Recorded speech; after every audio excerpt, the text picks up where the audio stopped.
শ্ৰীমদ্ ভাগবত মহাপুৰাণ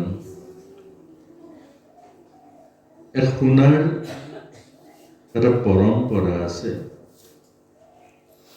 শ্ৰীমদ্ ভাগবত একমাত্ৰ এখন শাস্ত্ৰ, নিগম শাস্ত্ৰ, সংসাৰৰ পৰা মুক্ত হোৱা শাস্ত্ৰ, জন্ম মৃত্যুৰ চক্ৰৰ পৰা পৰিত্ৰাণ পোৱা এখন শাস্ত্ৰ।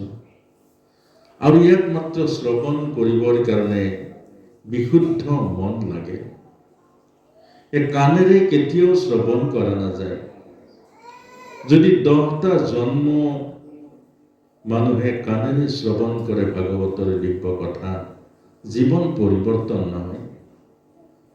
জীৱনক পৰিৱৰ্তন কৰিবৰ কাৰণে, জীৱনক ৰূপান্তৰ কৰিবৰ কাৰণে, মৃত্যুমুখী জীৱনক অমৃত তত্ত্বলৈ নিবৰ কাৰণে ভাগৱত শ্ৰৱণৰ একমাত্ৰ উপায় হ'ল অন্তৰ্মুখী ভাৱনাযুক্ত মন। গতিকে আজিও আপোনালোকক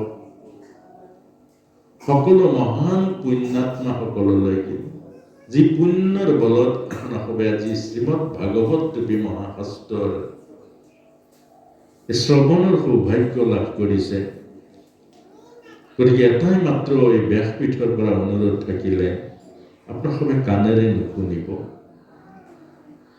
সংসাৰৰ প্ৰতিটো কথা কাণেৰে শ্ৰৱণ কৰক।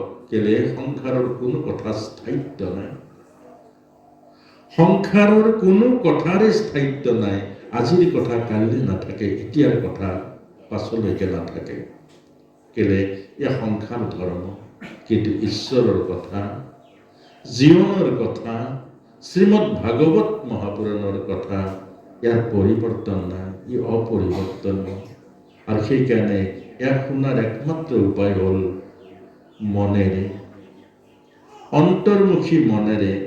আজিও আমি আজিৰ এই পবিত্ৰ শ্ৰীমদ্ ভাগৱতৰ অমৃতময় জ্ঞান কথাৰ এই আশ্ৰয়ত যিসকল সমবেত হৈছে, মাত্ৰ ব্যাসপীঠৰ পৰা এটা মাত্ৰ অনুৰোধ জনাইছোঁ যে আপোনালোকে আজি যি 3 ঘণ্টা সময় সম্পূৰ্ণ মনেৰে শুনিব আৰু মনৰ দ্বাৰা শুনি জীৱনৰ কাৰণে শুনিব আৰু জীৱন পৰিৱৰ্তন হ'ব, জীৱন ৰূপান্তৰ হ'ব।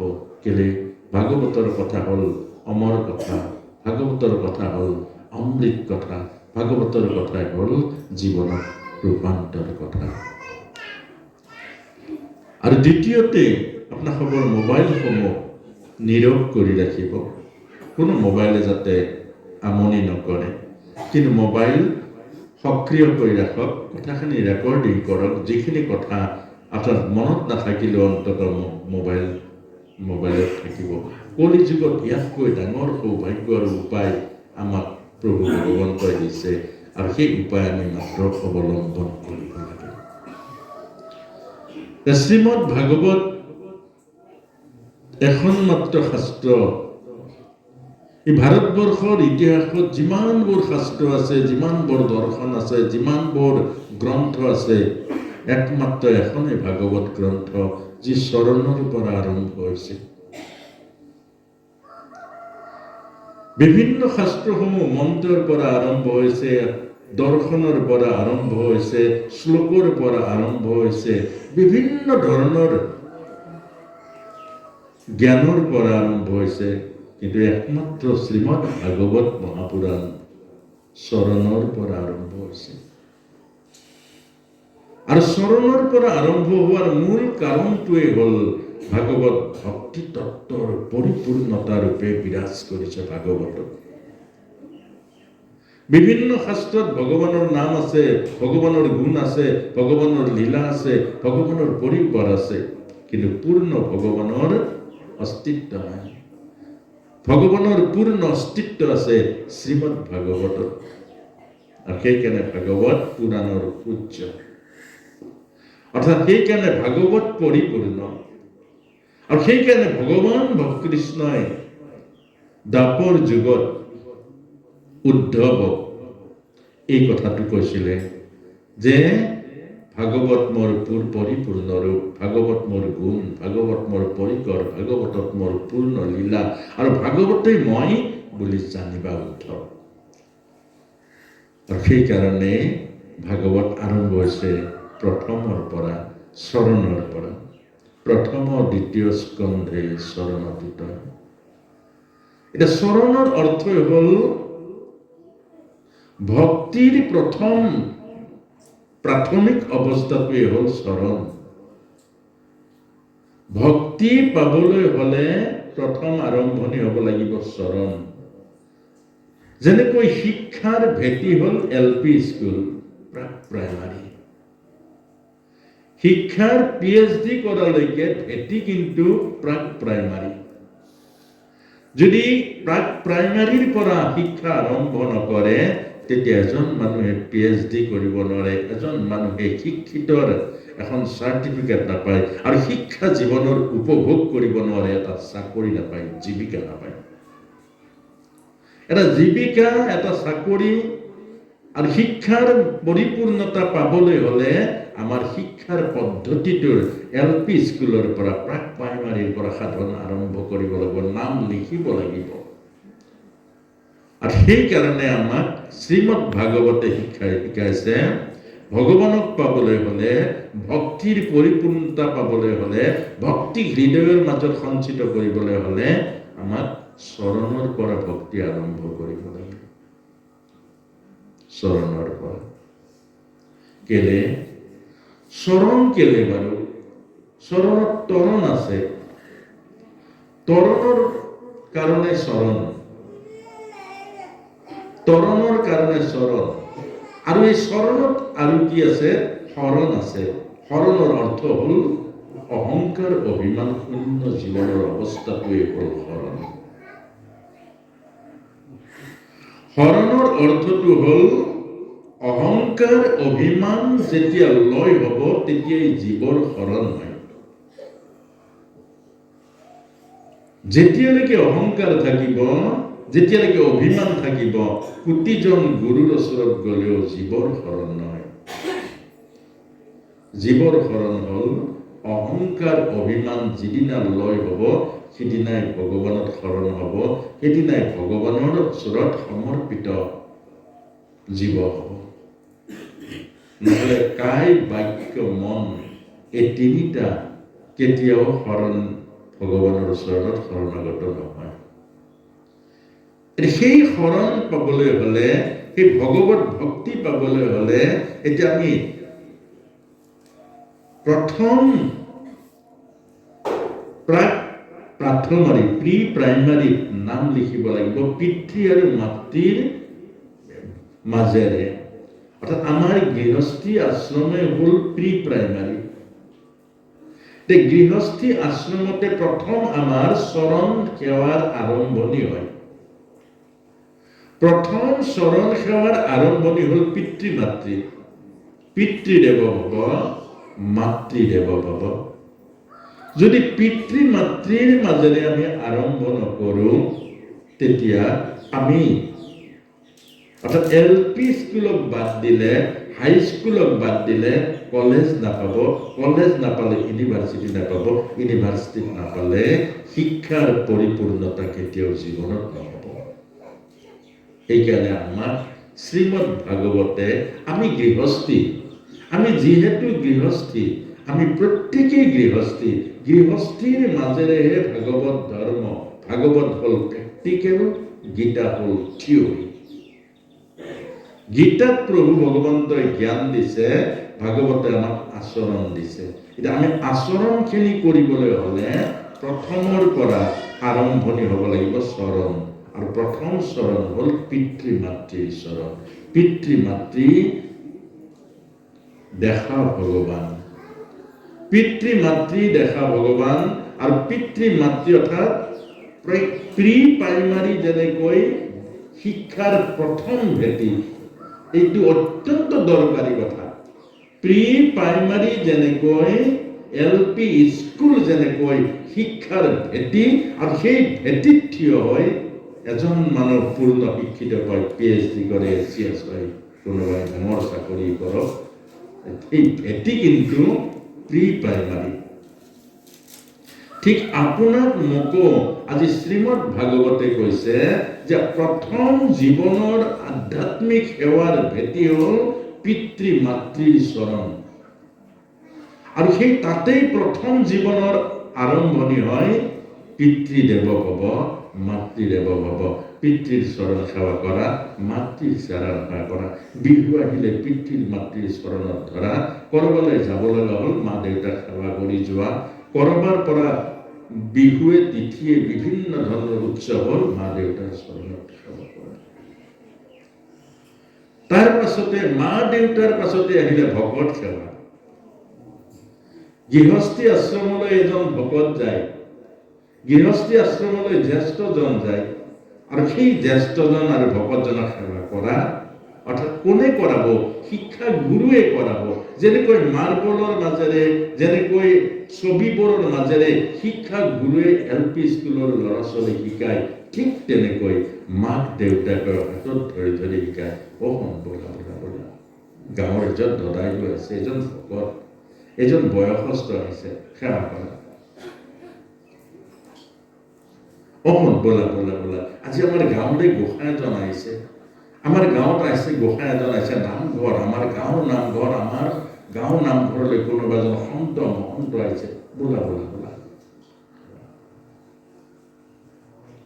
জ্যেষ্ঠজনক দেখ, কেলে আৰম্ভণি পিতৃ মাতৃ। কিন্তু আমাৰ দুখৰ কথাটো হ'ল পিতৃ মাতৃৰ ঘৰত, এই ঘৰৰ যিটো পৰিৱেশ এইটো গঢ়ি তুলিব লাগিব। স্কুলৰ যিটো পৰিৱেশ সেইটো শিক্ষকে গঢ়ি তোলে। গছৰ তলততো শিক্ষা নিদিয়ে, এটা পৰিৱেশত শিক্ষা দিয়ে। এটা পৰিৱেশৰ মাজত যেনেকৈ শিক্ষা আৰম্ভ কৰে শিক্ষাৰ জীৱন, ঠিক আমাৰ ঘৰখনৰ শিক্ষাৰ কঠীয়া তুলি কি শিক্ষা? আধ্যাত্মিক জীৱনৰ শিক্ষা। এটা শিক্ষাই আমাৰ জীৱনত কি দিয়ে? স্কুল কলেজৰ শিক্ষাই দিয়ে জীৱনত কি দিয়ে? জীৱিকা দিয়ে। মনত ৰাখিব, জীৱিকা দিয়ে। আৰু আধ্যাত্মিক শিক্ষাই কি দিব? আপোনাৰ আধ্যাত্মিক শিক্ষাই আপোনাৰ সন্তানটোৰ, আপোনাৰ কন্যাগৰাকীৰ আধ্যাত্মিক শিক্ষাই কি দিব? জীৱনক দিব। জীৱনক, তাই এদিন জীৱনক বিচাৰি পাব। আধ্যাত্মিক শিক্ষাই মানুহক জীৱনক অনুভৱ কৰায়, জীৱনক বিচাৰি দিয়ে, জীৱনক অনুভৱ বোধলৈ আনি দিয়ে। জীৱন বিচাৰি পায়, জীৱনৰ সুখ পায়, জীৱনৰ শান্তি পায়, জীৱনৰ আনন্দ পায়। আৰু সেই কাৰণে আমাক বিশেষকৈ শ্ৰীমদ ভাগৱতে কৈছে যে আমাৰ ব্যৱহাৰিক জীৱনটো ভকতি ৰসেৰে ভৰাই তুলিব লাগিব। আমাৰ ব্যৱহাৰিক জীৱনৰ মাজত ভকতি ভগৱানক আনি ল'ব লাগিব। অৰ্থাৎ আধ্যাত্মিক প্ৰেম, আধ্যাত্মিক শান্তি, আধ্যাত্মিক সুখ, এটা সমন্বয় সম্প্ৰীতি। এতিয়া আমাৰ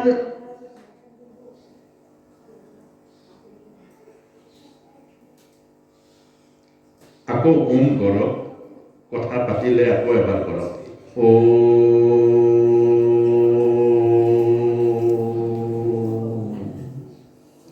সৎসংগ। এতিয়া আমি পৰিৱেশৰ কথা কৈ আছো, ভাগৱতে কোৱা সৎসংগ জীৱনৰ আৰম্ভণি। অৰ্থাৎ এতিয়া আপোনালোকে মন কৰিব, আপুনি যে আজিৰ শিশুসকলক শিশু কালতে LP স্কুলৰ শিক্ষা নিদিলে, অৰ্থাৎ মাকক সেৱা কৰা, দেউতাকক সেৱা কৰা, অতিথিক সেৱা কৰা, ভকত বৈষ্ণৱ সেৱা কৰা, আপোনাৰ সন্তানটো 25 বছৰ হ'ল, আপুনি কিন্তু অভ্যাসটো নকৰিলে। আপোনাৰ ঘৰত তেনেকুৱা কোনো পৰম্পৰা নিশিকালে, ঘৰৰ পৰিৱেশ নিদিলে, আজি সেৱা কৰাব পাৰিবনে বাৰু? কোনোবাই পাৰিবনে বাৰু আজি সেৱা কৰাবলে? আজি ইয়াৰ হাজাৰজন বক্তা হওক, এই ব্যাখ্যা কৰক, আপোনাৰ ল'ৰাটোৱে ঘৰত গৈ সেৱা কৰিব পাৰিবনে? নোৱাৰে। যিদৰে এটা ল'ৰাই LP স্কুল নপঢ়িলে, হাই স্কুল নপঢ়িলে কলেজৰ শিক্ষা পাব নোৱাৰে, কলেজৰ সুখ পাব নোৱাৰে, কলেজৰ বোধ পাব নোৱাৰে। এই কাৰণে আমাক ভাগৱতে শিক্ষা দিছে যে ঘৰখন পৰিৱেশ গঢ়ি তুলিব লাগিব। এই সৎসংগ, এই যে সৎসংগ, নামঘৰলৈ আহিলে সৎসংগ, ভাল লাগিলে, কোনোবাই গীতা অকণমান পঢ়িলে, কোনোবাই ব্যাখ্যা অকণমান কৰিলে, কোনোবাই ঈশ্বৰৰ কথা পাতিলে, কোনোবাই ধৰ্মৰ কথা পাতিলে, ভাল লাগিলে মনটো ভাল লাগিলে, সেইকাৰণে নামঘৰলৈ যাওঁ। আচ্ছা, আমি ঘৰখনটো সৎসংগ বনাই ল'ব পাৰোঁ। আমি ঘৰখন সৎসংগ বনাই ল'ব পাৰোঁ। অন্তত ৰবিবাৰৰ দিনটো ড্ৰয়িং ৰুমত বহি ল'ৰা ছোৱালী, কন্যা পুত্ৰ কন্যা পৰিবাৰৰ বহি আলোচনা এটা কৰিব পাৰোঁ। আলোচনা এটা কৰিব বাহিৰা ধৰ্ম কিন্তু লাগেহে। কেনে মহাভাৰতত কৈছে, ধৰ্ম যদি নাথাকে সেই মানুহজনৰ ঈশ্বৰৰ কৃপা নাপায়, ল'ৰাটোক অপায়। অন্যায় অধৰ্ম কৰি ধন ঘটিলে সেই ধনে মানুহৰ জীৱনত শান্তি নিদিয়ে। অন্যায় অধৰ্মৰ মাজেৰে আহৰণ কৰা ধনে মানুহৰ জীৱনত দুখ দিয়ে। কন্যাগৰাকী অৰ্থাৎ প্ৰত্যেক দিনাই ট্ৰফিক এটা উলিয়াই, প্ৰত্যেক দিনাই এটা এটা সূত্ৰ উলিয়াই আলোচনা কৰিব। তোক এদিন বিয়া দিব লাগিব, তই এদিন বোৱাৰী হ'ব লাগিব, এইটো একেবাৰে সত্য। তোক বিয়া দিব লাগিব, তই এদিন কাৰোবাৰ বোৱাৰী হ'ব লাগিব, তই এদিন কাৰোবাৰ পত্নী হ'ব লাগিব, তই এদিন মা হ'ব লাগিব। গতিকে এজনী পত্নী, এজনী বোৱাৰী, এজনী মাতৃ হ'বলৈ সীতাৰ আদৰ্শ ল'ব লাগিব, সীতাৰ আদৰ্শ ল'ব লাগিব। সীতাৰ জীৱনটো কিমান কষ্ট, সীতাৰ জীৱনটো কিমান সংঘাত, প্ৰভু ৰামক স্বামী পোৱাৰ পাছতো। কিন্তু সীতা জানো কাহানি পৰা বিচাৰিত হ'ল? নহ'ল। সকলো কষ্ট, সকলো দুখ সহ্য কৰি পতি সেৱাৰ যিটো পৰাকাষ্ঠ দেখুৱাই সীতা জগত জননী পূজিত হ'ল। তই এদিন তেনেকুৱা হ'ব লাগিব। জনকৰ যেনেকৈ মূৰ ওখ হৈ গৈছিলেগে, বুকু উফন্দি উঠিছিলে সীতাৰ কাৰণে, মই এদিন তোৰ কাৰণে। কাৰণ কন্যাই দুটা বংশ ৰাখিব লাগিব। এইবোৰ যদি আমি ঘৰতে আলোচনা কৰোঁ, এইবোৰ সৎসংগ যদি ঘৰখনে সৎসংগ হৈ যায়, আপুনি মৰিও অমৰত্ব লাভ কৰিব। সেইখন ঘৰত মৰিবৰ কাৰণে হাজাৰবাৰ আপুনি চিন্তা কৰিব। কেলে পুত্ৰই ক'ব যে মাংসৰ জোল খোৱা, পুত্ৰই নকয় যে দেউতা মাৰ দায়িত্ব মই লৈছোঁ। আপুনি কোনো চিন্তা নকৰিব, আপুনি ভগৱানৰ নাম লওক। দেউতা আপোনাৰ এই ঘৰৰ চিন্তা নকৰিব, গোটেই ঘৰৰ দায়িত্ব মই লৈছোঁ। আপুনি কিমান কষ্ট কৰি মোক ডাঙৰ দীঘল কৰিলে, কিমান কষ্ট কৰি মোক এই শিক্ষা দীক্ষাৰে পৰিপুষ্টি কৰিলে, চব দায়িত্ব মই লৈছোঁ। এনেকুৱা এটা পুত্ৰ পোৱাৰ পাছত আপুনি নিশ্চিন্ত মনে বৈকুণ্ঠ অৰ্থাৎ শান্তি, বৈকুণ্ঠৰ অৰ্থ শান্তি। যেতিয়া ল'ৰাই উভতি ধৰিব, টান টান মাত মাতিব, আপোনাৰ চকুৰ সন্মুখত মাকক গালি পাৰিব, বেয়া মাত মাতিব, বেয়া চিন্তা কৰিব, তাৰ আচৰণবোৰ কোনো দিন শ্ৰদ্ধা ভক্তি কৰি পোৱা নাই, আপোনাক সেৱা কৰি পোৱা নাই, মনত ৰাখিব আপোনাৰ জীৱনটো কিমান দুৰ্গতি হ'ব। চিন্তাৰূপী বেমাৰে আপোনাক ঘূৰি ঘূৰি গাব, আপোনাৰ অন্তৰত ভয়ৰ সঞ্চাৰ হ'ব। এইকাৰণে আমাক বুজাইছে ঘৰখন আমি সৎসংগ বনাব লাগে। আৰু সেইটোৱে প্ৰথম কামটো আজি ভাগৱতে আমাক শিক্ষা দিছে যে প্ৰথম দ্বিতীয় স্কন্ধে চৰণযুতয়, ঘৰত সেৱাৰ পৰিৱেশ গঢ়ি তোলক। ঘৰত সেৱাৰ পৰিৱেশ, প্ৰত্যেকখন ঘৰত সেৱাৰ পৰিৱেশ গঢ়ি তোলক। পিতৃ মাতৃ সেৱা অৰ্থাৎ এই সৰুৰ পৰা, শিশুকালৰ পৰা অভ্যাস কৰক। মাকে অন্তত ল'ৰাটোক লৈ যাওক, ছোৱালীজনীক লৈ যাওক, অকণ বল, দেউতা হ'ল তহঁতৰ দেখা ভগৱান, দেউতা পিতৃ দেৱ ভৱ, আৰু মোৰ স্বামী আকৌ মোৰ কাৰণেও ভগৱান, বল আমি সেৱা কৰি আহোঁ। ৰাতিপুৱা লৈ যাব, দেউতাকৰ ওচৰত সেৱা কৰাব। দেউতাকে অন্তত সেই ল'ৰাটোক দাঙি লৈ মাকক দেখুৱাব যে অকণ এইজনী তোৰ মা, 10 মাহ 10 দিন গৰ্ভত ৰাখি 20টা মুক্ত ধুৱাই তোৰ গাখীৰ খুৱাই তোৰ জীৱনটো পৰিপুষ্ট কৰিছে। মাৰ চৰণত গংগা আছে, সেৱা কৰ, জীৱনৰ সমস্ত পাপ দূৰ হৈ যায়। আৰু সেই কথাটোৱেই ভাগৱতে আমাক বুজাইছে। প্ৰেক্টিকেল জীৱনটো, কথা শুনি মানুহ বদলিব নোৱাৰে, কথা শুনি মানুহে জীৱন গঢ়িব নোৱাৰে। জীৱন গঢ়িব পাৰিব আচৰণৰ দ্বাৰা। আৰু সেইকাৰণে আমাক ভাগৱতে কৈছে স্কন্ধ, এই আচৰণবোৰ কৰক, কান্ধত তুলি বৈকুণ্ঠলৈ লৈ যাব প্ৰভুৱে। আপুনি মই বৈকুণ্ঠত যাব নোৱাৰো, আপুনি মই ঈশ্বৰক পাব নোৱাৰো। অনন্ত কোটি ব্ৰহ্মাণ্ডৰ ঈশ্বৰৰ জ্ঞান আপোনাৰ মোৰ মগজুৰ মাজত জানো গাঁঠিবা উদয় হ'ব? আধা ঘণ্টা পাছত কি হ'ব নাজানো, দুদিন আগত কি হৈছে সেইটো নাজানো। আৰু সেইকাৰণে ভগৱানে কৈছে আমি যেন ভাগৱতত দিয়া প্ৰেক্টিকেলবোৰ, আচৰণবোৰ, এইবোৰ শিক্ষাবোৰ আমি শিকি লৈ আমি যিখন প্ৰভুৱে আমাৰ গৃহস্থী ধৰ্ম দিছে, গৃহস্থী জীৱন দিছে, প্ৰভুৱে আপোনাৰ ঘৰলৈ পুত্ৰ ৰূপে আহিছে। পুত্ৰ প্ৰভু নহয় জানো? আত্মাৰূপী পৰমাত্মা নহ'লে জানো জীৱ আহিব? আপোনাৰ পত্নীও প্ৰভুৱে, পত্নীৰ মাজতো আত্মা আছে। প্ৰভুৱে আপোনাক পত্নী ৰূপে প্ৰভুৱে আহিছে। অৰ্থাৎ এই গোটেই জগতখনে ভগৱান। মত্ত পৰতৰন্নাত কিঞ্চিদস্তি ধনঞ্জয় মই সৰ্বমিদং সূত্ৰম সূত্ৰে মণিগণাইব। এই সমস্ত জগতখন মই, ভগৱত গীতাত কৈছে ভগৱানে। শ্ৰীমন্ত শংকৰ গুৰু কৈছে সবঘতে বৈঠ জৈচন গগন ব্যাপী। সকলোতে ঈশ্বৰ আছে আৰু ঈশ্বৰ ভাৱনাৰে ভাল পাওঁ। আপুনি মই যে ভাল পাওঁ, আপুনি মই যে মৰম কৰোঁ, আপুনি মই যে চেনেহ কৰোঁ, কাক কৰোঁ? ঈশ্বৰক কৰোঁ। আত্মা ওলাই যোৱাৰ পাছত জানো চেনেহ কৰোঁ? গতিকে আজিৰ ভাগৱতে এই কথাটোৱে আমাক প্ৰথম শিক্ষা দিছে। আমি বহুত কৰিব নোৱাৰো, কিন্তু এইটোতো পাৰিম, হাতৰ মুঠিত আছে, মোৰ জীৱনৰ সমগ্ৰ বছৰত আছে। সেইটোৱে প্ৰথম দ্বিতীয় স্কন্ধে স্বৰ্ণ স্কন্ধ মানে কান্ধ। প্ৰভুৱে কৈছে মই কোৱা কথাখিনি পালন কৰক, মই কোৱা মতে চলক, মই কোৱা মতে যেতিয়া জীৱন পৰিবাহিত হ'ব, জীৱন আগবাঢ়িব, জীৱন পৰিশুদ্ধি হ'ব, জীৱনৰ আনন্দবোৰ আহিব, মই কান্ধত তুলি বৈকুণ্ঠলৈ লৈ যাম, আপুনি মই বৈকুণ্ঠলৈ যাব নালাগে। বৈকুণ্ঠ মানে কি? য'ত ভয় নাই, প্ৰতিবন্ধক নাই, সকলো স্বামী ভাৰ্যাৰ সম্বন্ধ, আত্মিক সম্বন্ধ, পিতা পুত্ৰৰ সম্বন্ধ, আত্মিক সম্বন্ধ, য'ত পিতৃ মাতৃৰ আজ্ঞা পালন কৰা সন্তান আছে, এইবোৰে বৈকুণ্ঠ।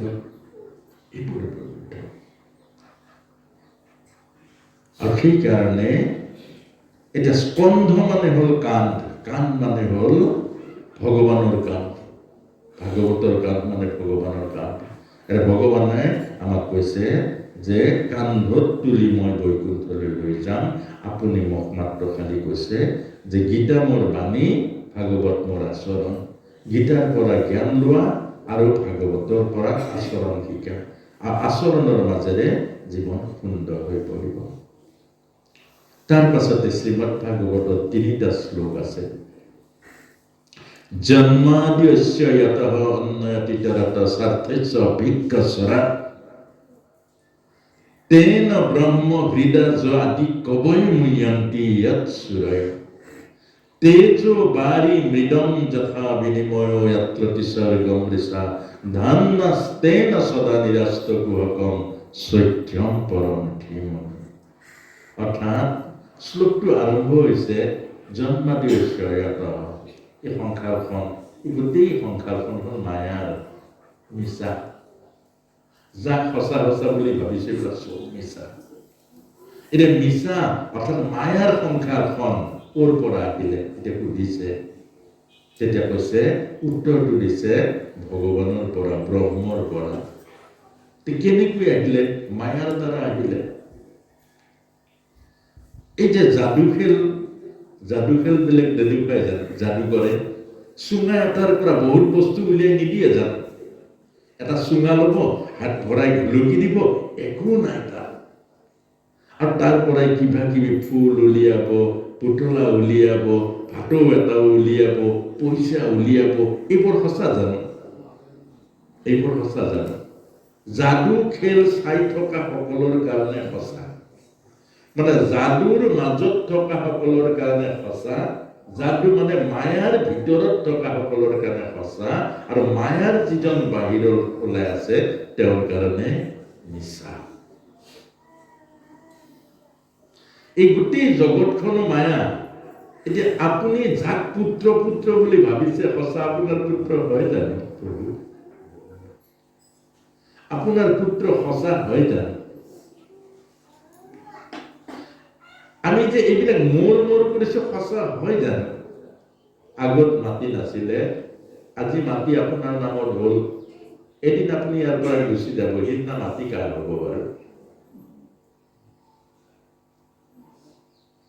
অৰ্থাৎ এই সত্য যিজনে জানিব, এতিয়া আজি 2000 টকীয়া নোট যদি তাত ৰাস্তাত পৰি থাকে আপুনি বুটলি ল'ব জানো? এই 2000 টকীয়া নোট এখন যদি ৰাস্তাত পৰি থাকে কোনোবাই বুটলি ল'ব জানো প্ৰভু? কেলে এইখন নচলে, এইখন নচলে। এই সংসাৰখনো এই 2000 টকীয়া নোটখনৰ নিচিনা। ঈশ্বৰ কিন্তু চলা নহয়। সেইকাৰণে আমাক এই কথাটোকে কৈছে মায়া। এই মায়া মানে কি বাৰু? আকৌ সহজকে বুজাইছে, ইটাৰ এটা। অৰ্থাৎ মাটিৰ এটা কলহ, আগতে কলহটো আছিলে জানো? নাই। বনাই দিলে কলহ হৈ গ'ল, নাম দিলে কলহ, আৰু আকৃতিটো দিলে কলহ। কলহৰ আকৃতি বনাই দিলে, আকৃতিটো বনাই দিলে, নামটো লিখি দিলে, ৰূপ আৰু নাম, নাম ৰূপ। ভাগি দিয়াৰ পাছত কলহটো থাকিব জানো? ভাগি দিয়াৰ পাছত কি থাকিব বাৰু? মাটি থাকিব, পঞ্চভূত থাকিব। এইকাৰণে আপোনাক মোক ভাগৱতে প্ৰথম শ্লোকটোতে বুজাইছে এইবোৰ চব মায়া। সেইকাৰণে ছোৱালী তুলিছে আনৰ কাৰণে বিয়া দিবলৈ, মনত ৰাখিব। ছোৱালী তুলিছে আনৰ কাৰণে বিয়া দিবলৈ, দায়িত্ব আৰু কৰ্তব্য পালন কৰক। তাইক এজনী ভাল গৃহিণী ৰূপে গঢ়ি তোলক, তাইক এজনী লক্ষ্মী বোৱাৰী ৰূপে গঢ়ি তোলক, তাইক এজনী ভাল মাতৃ ৰূপে গঢ়ি তোলক। আপোনাৰ দায়িত্ব সেইটো। কিন্তু আপুনি যদি সেইখিনি দায়িত্ব পালন কৰিব নোৱাৰে, তেতিয়াহ'লে আপুনি দায়িত্ব পালন নকৰিলে। মোৰ ছোৱালী, মোৰ ছোৱালী, মোৰ ছোৱালী, মোৰ ছোৱালী, আপোনাৰ হৈ যাব। এদিন তাই জোঁৱায়েকৰ হৈ যাব আপোনাৰ, আপুনি হাতত তুলি দিব। কিন্তু দুৰ্ভগীয়া আজি কিছু পিতৃ মাতৃ আছে, দুৰ্ভগীয়া বুলি শব্দটো লগাই দিছো আকৌ প্ৰভু মস্ত, বিয়া দিয়াৰ পাছতো মোৰ মোৰ মোৰ মোৰ কৰে। বিয়া দিয়াৰ পাছতো বহু মোৰ মোৰ মোৰ মোৰ কৰে, আৰু এনেকুৱা অত্যাধিক মোৰ মোৰ কৰে, বহু মাকে নিজৰ জীয়েকৰ ঘৰখন ভাঙি দিয়ে। ইয়াৰ পৰা মোবাইল টিপি মোৰ মতে চলিব, এই বুঢ়ীৰ মতে নচলিব, এইটো অৱস্থা লগাই দিয়ে। আৰু অকণমান কিবা খেলি মেলি হলে বহু পিতৃ আছে গুচিয়া। এখন নতুন ঘৰ নিজৰ কৰি ল'বৰ কাৰণে কিমান যত্ন কৰিব লাগিব, পৰৰ মানুহক আপোন কৰিব ল'বৰ কাৰণে এজনী কন্যাই সংঘৰ্ষ কৰিব লাগিব। তাত পিতৃয়ে যদি উৎসাহ দিয়ে আকৌ ঘূৰিয়া গুচিয়া, কি হ'ব বাৰু? এজন জ্ঞানী পিতৃ হ'ব জানো? অৰ্থাৎ এইবোৰ সৰু সৰু কথা, এইবোৰ ভাগৱতত আছে, মনত ৰাখিব। এজন জ্ঞানী পিতৃ, এজন হ'ল অজ্ঞানী পিতৃ। অজ্ঞানী ক'ব ঘূৰিয়া, জ্ঞানীজনে ক'ব মা, সেইখন ঘৰ এদিন তোৰ হ'ব। তই অন্তত তোৰ যিজনী ধৰম্মা, অৰ্থাৎ যিজনী শাহু, সেই শাহুৱেকে বহু কষ্ট কৰি তোৰ মানুহটোক জন্ম দিছে, বহু কষ্ট কৰি মানুহটোক ডাঙৰ দীঘল কৰিছে, বহু কষ্ট কৰি মানুহটোক শিক্ষা দীক্ষা দিছে, আৰু বহু কষ্ট কৰি তাক মানুহ ৰূপে গঢ়ি তুলিছে, আৰু সেই মানুহটোক তই পাইছ আজি। শাহুৱেৰ ওপৰত তোৰ দায়িত্ব আছে। আজি টান কথা এটা হ'লে নহ'ব, তাৰ অন্তৰত তোৰ কল্যাণ সোমাই আছে। তোক বিয়া দিছো, তাত তই তাত থাকিব লাগিব, সেইখন ঘৰ তই নিজৰ কৰি ল'ব লাগিব, প্ৰেৰণা দিব লাগিব, তাইক বল দিব লাগিব, তাই এদিন দেখিব সেইখন ঘৰ নিজৰ কৰি ল'ব। এই কথাটোকে বুজাইছে। যদি আপুনিও উৎসাহ দিয়ে গুচিয়া, মাকে উৎসাহ দিয়ে মোৰ মতে চলিবি, তেতিয়া তাই সেইখন ঘৰ হ'ব জানো বাৰু? সেইকাৰণে আজি বহু আই কৰবাত বিয়া হোৱাৰ পাছতে কিছুদিন থকাৰ পাছত গুচি আহে, ল'ৰা ছোৱালী লৈ গুচি আহে, ল'ৰা ছোৱালী এৰি গুচি আহে, ঘৰবোৰ ভাঙাৰ। এতিয়া ইয়াৰ কাৰণটো হ'ল জ্ঞানৰ অভাৱ। পৰমাৰ্থ জ্ঞান জোৰা লগাই আৰু সংসাৰী জ্ঞানে নষ্ট কৰে সংসাৰ। এইটোকে কৈছে মায়া।